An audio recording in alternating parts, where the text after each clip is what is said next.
Before we continue, I'd like to give a shout out to this video sponsor, Last Claudia. Last Claudia is a mobile RPG game that features real-time battle with an enormous worldview and a magnificent plot that depicts humans collaborating with monsters to save the world together. It has classically pixelated characters moving about in a 3D environment with flashy moves to match, with detailed adventured cutscenes. Personally, I loved how the lore of various item descriptions, arcs, and units are all intertwined with each other. Right now, you can earn 3,000 crystals through the Beginner's Welcome campaign. So if you'd like to check out the game, click the link in the description and download the game for free.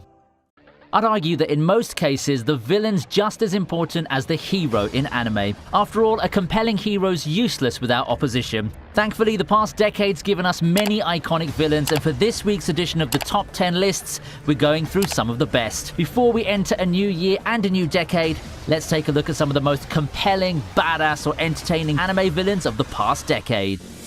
Shogun, 私は戦争が好きだ。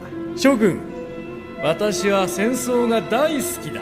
We start off with the war-obsessed villain from Hellsing, the Major. Now, his scheme set the foundation for the story's conflicts. Few can match how deranged the Major is. As someone who loves all aspects of war, the consequences of war didn't matter much to him nor which side he ended up on. As long as there's bloodshed, it's enough to satisfy this crazy villain. Then again, what else could you expect from the commander of Nazi vampires hell-bent on the destruction of London? Even Alucard at his worst doesn't come close to how sick and terrible the Major can be. Ironically, for someone who loves war so much, the Major's actually a terrible fighter. Nevertheless, his masterful maneuvering and manipulations get him the ending that he wants. Despite his plans not completely sticking, the Major exits the stage of Hellsing a victor, a fulfilled and happy man.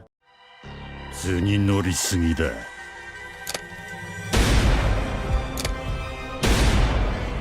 As a long series with the legacy it has, it's no surprise that One Piece has its own colourful and intriguing villains. Among those, Doflamingo is arguably my favourite. His glasses, his overall aura, his quotable speeches, there's a lot to like about Doflamingo. He's intimidating and entertaining despite being a powerful threat to our heroes. And let's not forget his creativity with his powers. It helps that he's one of the few villains in media whose backstories don't completely redeem him. Yes, he was abused and had a typical sob story background, but I'd argue that Doflamingo was already a dick to begin with anyway. His experiences merely drove him further into villainy, and I think that's one detail that we can appreciate with how his character gets developed.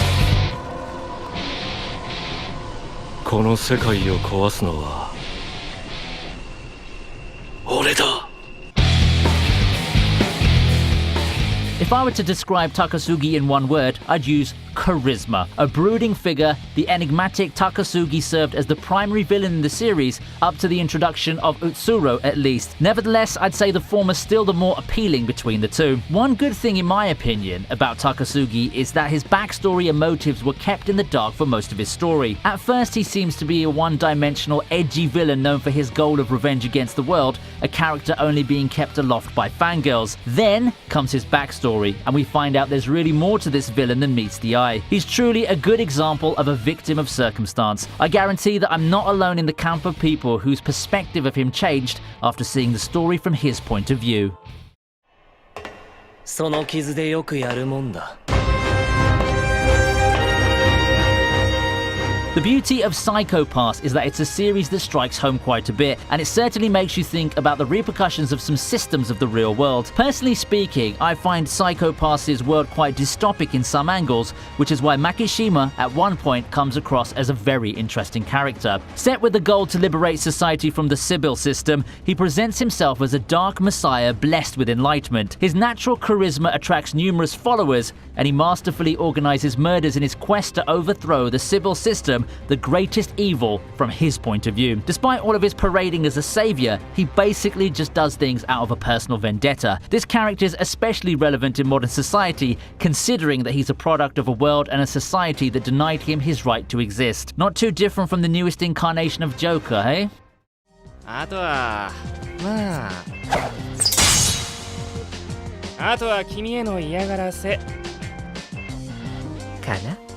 Now here's a wild card of a villain. Ikebokuro's knowledge broker's a simple character, a manipulative and sleazy person who enjoys chaos and conflict. While he's a villain through and through, he goes about his business in a more affable way, being more of a bystander who loves witnessing chaos consume people and their resulting reactions. Let's just say that Izaya is a troll more than anything else, a chaotic neutral one that you're better off avoiding if you value your sanity. Needless to say, this puts him at odds with the blunt and abrasive Shizuo, who sees him for what he is. Finally meeting his match, he finds the blonde man a worthy rival, and their battles are legends all over the busy ward. なんだてめえは人の部屋におい勝手に入ってきてんじゃん Wait, a JoJo representative in a top 10 list that isn't Dio? What madness is this? Well, listen, just hear me out for a while. Make no mistake, Dio is a very entertaining villain because of how over the top he is. The cartoonishly evil stint and the feud with Jonathan's cool and all, but have you ever taken a good look at Kira? I believe Kira's a far more compelling villain because of how unique he is for a serial killer. Kira's neither a super genius nor batshit insane. Instead, he's just a plain old murderer. No justification, no conscience, he's just a villain given powers and acting on his instincts. The scary part of this is how relatable Kira can be. Everyone at some point has just wanted a quiet life. He doesn't have a grand motivation in doing the things he's doing, he's just following his instincts and his own mental desires. We even see the story from his perspective, and I think that makes Kira a great villain representative for the JoJo series. 豚にも劣るアングなデエンジンどもよ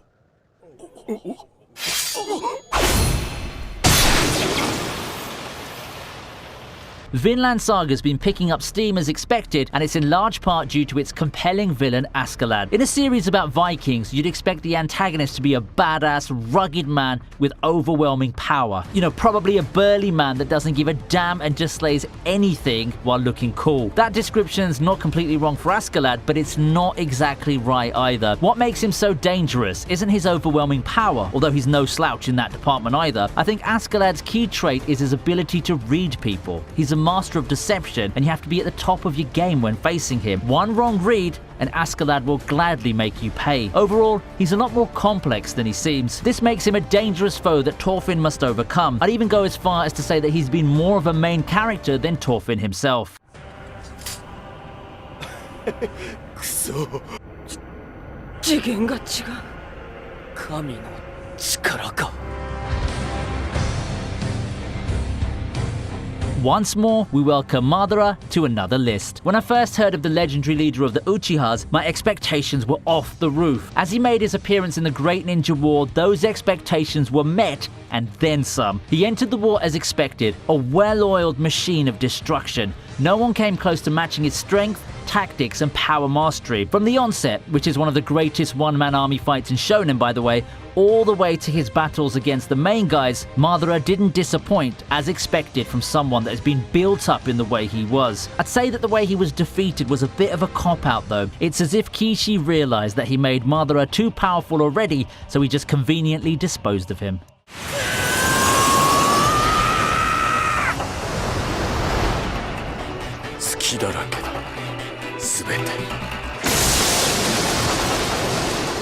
Of course, Aizen has to find his way back into one of these lists again. Bleach has been finished for quite some time already, but has there been a lot of villains with a legacy like Aizen throughout these years?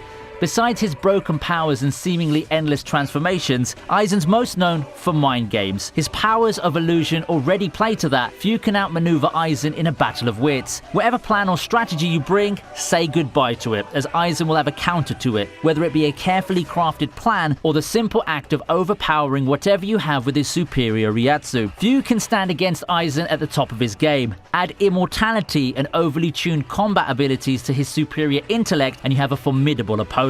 He gets some nice development angles centered on his loneliness at the top, but I'm sure what most people know Aizen for are his broken abilities and near insatiable desire for control and power. He's truly a once-in-a-lifetime villain, and it's not surprising that the downfall of Bleach began when he went down.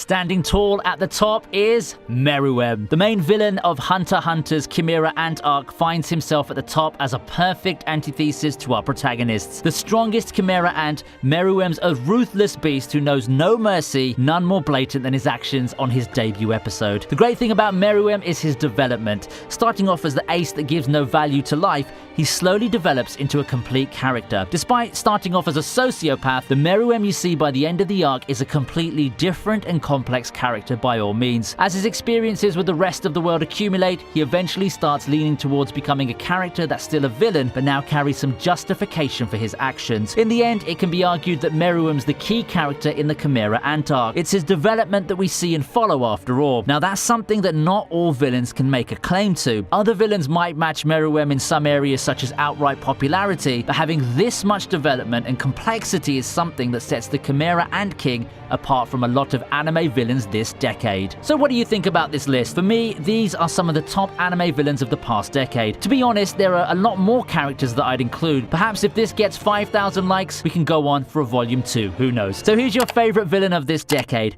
Comment below and let me know. If you enjoyed the video, please leave a like and subscribe to the channel for more anime content. Don't forget to check out our sponsors game, Last Claudia, the link's in the description. And I'll see you next time on ViniiTube.